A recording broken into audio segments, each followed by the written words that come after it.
Hello friends, this is Monish. It's December 25, 2019. Merry Christmas.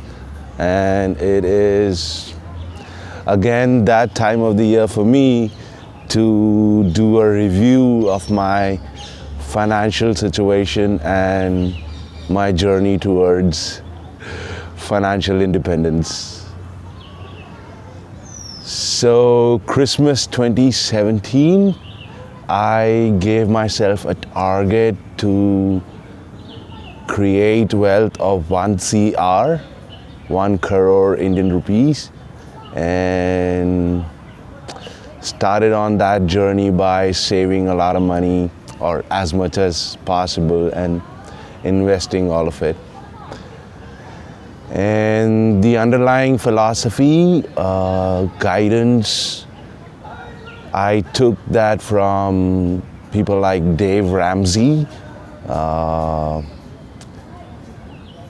He's been a big proponent of living within your means, spending only what you earn and not going into debt, and saving as much as possible. And I have been living that for about 2 years now. Today I complete the 2 years into this journey, and I have tried to live as frugally as possible. And I have tried to save as much money as possible. And the second philosophy that I tried to incorporate is given to us by J.L. Collins. He has written The Simple Way to Wealth, that book, in which he recommends that we invest as much as we can into a good index fund. The reason being that for last 100 years, on average, not anyone, not anything has been able to beat the returns that you get from an index fund.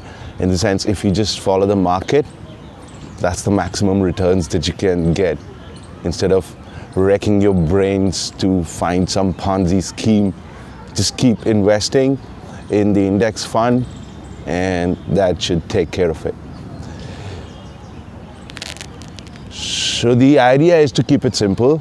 And I do not know if it can be more simple than this.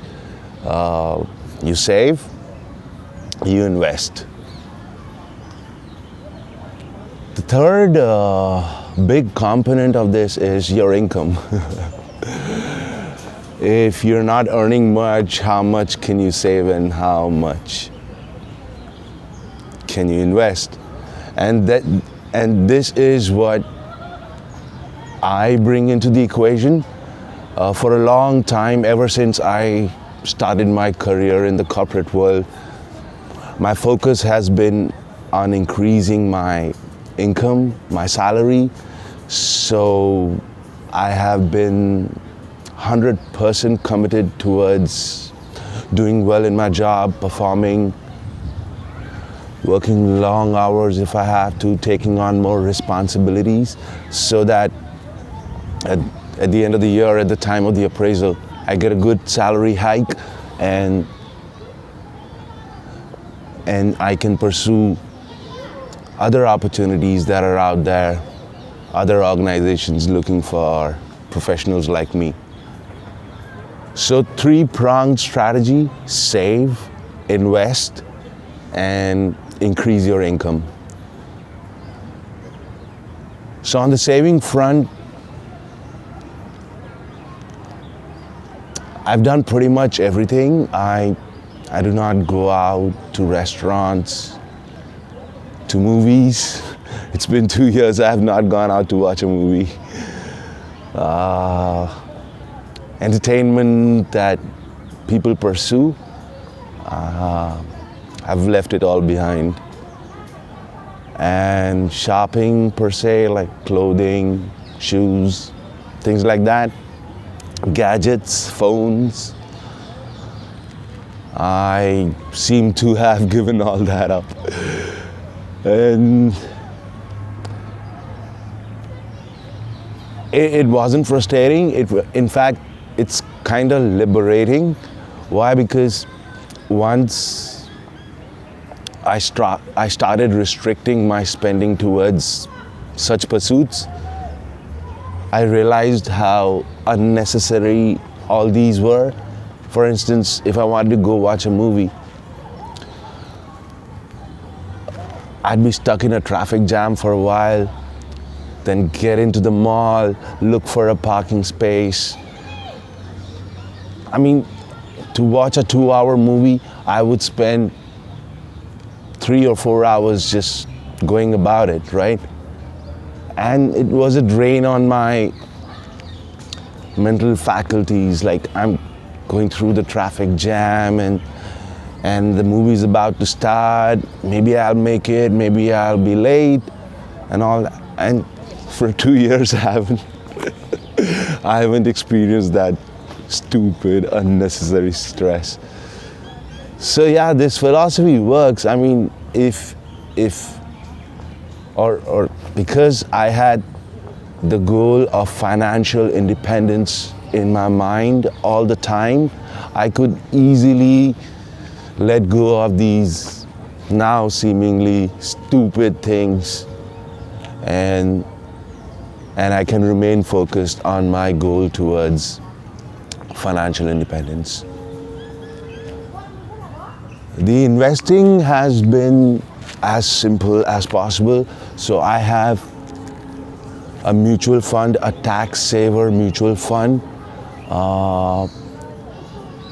in which 10,000 rupees every month is auto debited from my account and is put towards that mutual fund. So that's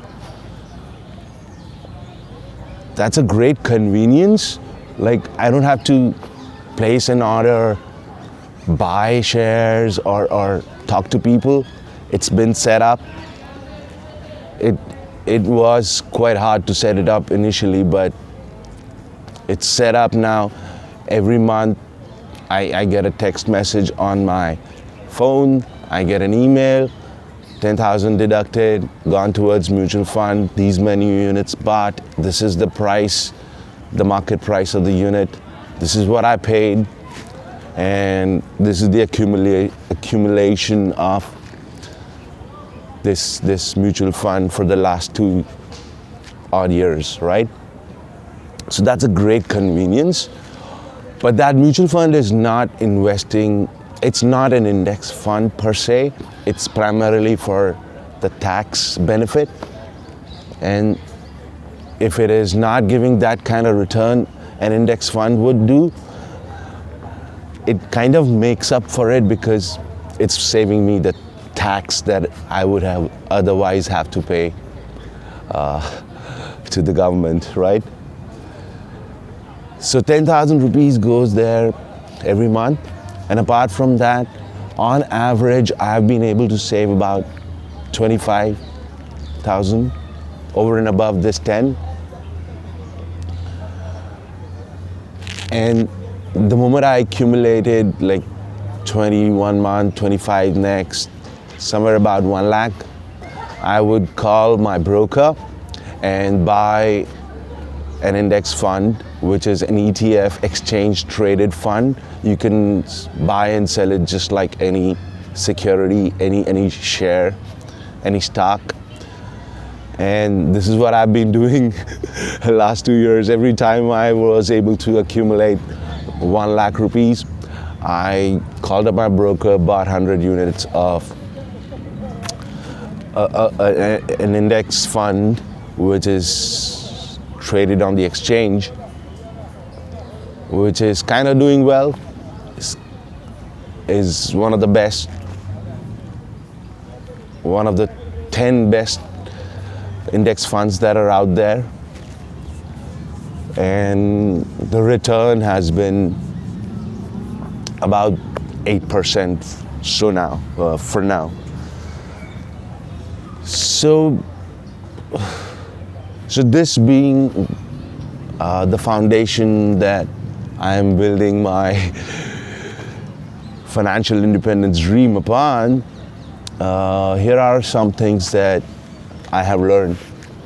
And in doing a review of the situation, I'm trying to analyze where I can make more improvements. What can I do to expedite this process? And if there is anything that I need to change.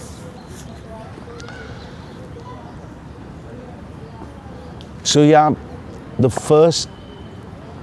there are a couple of things that keep motivating me or that are on my mind as I go on this journey towards financial independence. So there is one regret being that why did I not start earlier? Oh my God, things are crazy. Holding on to a job is difficult.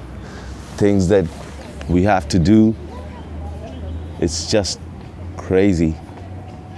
And I wish I had started earlier, and I would have been in a stronger position today. And more money makes you have more options. And I feel that I don't have much options right now other than to give my 100% towards a job and sacrifice on my sleep sometimes, my mental peace, my mental well-being, and just keep solving one problem after another. And that takes a toll on you mentally. For instance, I have a yoga and a meditation practice, but many a times I do not have time to do yoga or do meditation. And that's very frustrating, right? So that regret is there. Second thing is hope. Even though the compound effect has not come into the picture yet, like the returns are pretty minimum, but it's a time game. The more time I stay invested, the more time I keep investing, the more returns I will get. And it's just been 2 years, so yeah, I'm in the positive, and that's a great relief. But I'm hoping for the compound effect to kick in. And the other thing is that it works. Wow, brilliant, it works. I've been staying within my means as much as possible. I've been saving and I've been investing and I've accumulated some wealth. Like, I started from scratch. I had nothing to show for. I was living from paycheck to paycheck. But today, as we speak, I have life insurance, I have health insurance, and I have accumulated wealth of about 8 lakhs, a little over 8 lakhs in just 2 years. And I live as healthy as possible, with minimum distractions. And I contribute towards my growth by reading a lot, which I love. And I seem to be doing rather well, having started with having no clue of how to go about anything really. So that regret is there and there is hope. And all I can think about is like keeping at it, keep going, increase my income, save more, invest more, so that I can achieve my financial independence goal as soon as possible. And there is this constant game that is going on between regret and hope. Every time it gets frustrating,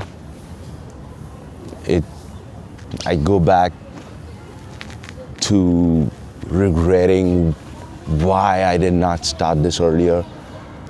And every time I make some progress, I am hopeful, keeping an eye on that goal where I'm financially independent, not having to work for money, but money working for me. So that's a great motivation. Lastly, I just want to say that I have to remember my why. Why am I doing this?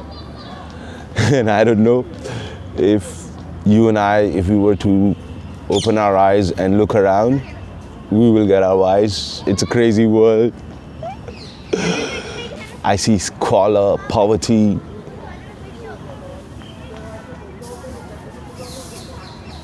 People lost in social media, scheming every day to do one over the other. It's a dog-eat-dog world. And I just keep imagining that one day I'll get out of this rat race and not worry about anything at all. And that's a great motivation. So, all in all, it's not been too tough. It is a matter of discipline, and I'm thankful for that. Like, if I wasn't doing this, I'd be doing something stupid. And because I'm doing this, and I have inculcated some discipline in my life, by ways of health and wealth, and I'm so thankful and grateful, and I truly appreciate the guidance that people like Dave Ramsey and J.L. Collins provide, and the community that is out there pursuing this dream of financial independence and letting other people know about it. So yeah, for a review, bottom line, I'm at it. I wish I can do more so that later on I get to relax and enjoy my life. But even in pursuing this dream, in keeping the discipline, in adhering to frugality and staying away from distractions, I think it's very rewarding in itself. And most people who go about trying to accomplish anything would tell you it's the journey that counts more than the destination, and I see the effects. I'm happy pursuing my dream and keeping my eyes on the end goal. So yeah, that's the review, and someday I will look back on these videos and I'll be very happy that I started on this journey and I'm very well placed in life. Till next year, so long.